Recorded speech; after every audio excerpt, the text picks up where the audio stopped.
Salut les amis, j'espère que vous allez bien et que vous êtes en grande forme. Je viens vous présenter 3 ouvrages qui paraissent ces jours-ci et qui rendent justice à Paulette Nardal. Pour la première fois en France, grâce aux éditions Rothbaucric, on a une anthologie des textes de Paulette Nardal.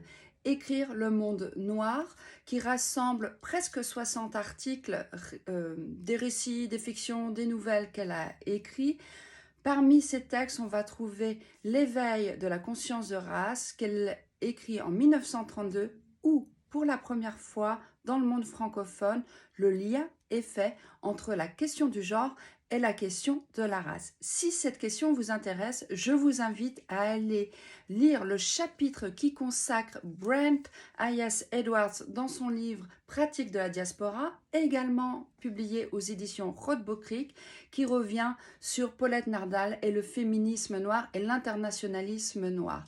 Internationalisme noir sur lequel écrit d'ailleurs Jeanne Nardal, un texte qu'elle publie en 1928 et qui est également présent dans l'anthologie consacrée à Paulette Nardal.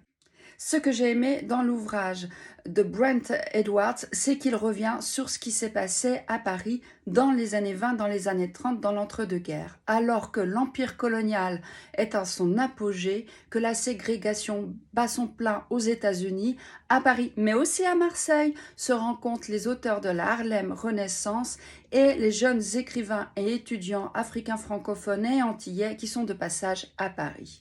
Paulette Nardal va jouer un rôle extrêmement important parce que non seulement, on le sait, elle tient salon à Clamart chez elle avec sa sœur Jeanne, elle elle fait rencontrer ces auteurs-là, mais aussi elle les traduit.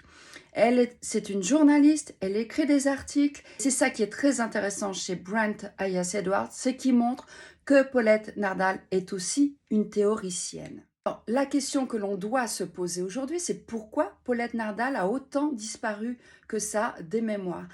Comment comprendre que cette femme qui a été cruciale, qui a joué un rôle fondamental dans l'entre-deux-guerres pour l'histoire des idées, de la culture noire, du monde noir, de l'émancipation, a disparu comme ça. C'est très étrange et c'est cette enquête que mène Léa Mormin-Chauvac dans son ouvrage consacré aux sœurs Nardal qui est absolument passionnant à lire parce qu'elle plonge dans les archives de la mémoire antillaise. Elle montre qu'on ne peut pas comprendre la disparition de l'histoire des idées de Paulette Nardal si on ne plonge pas dans la fabrique de la mémoire de la Martinique.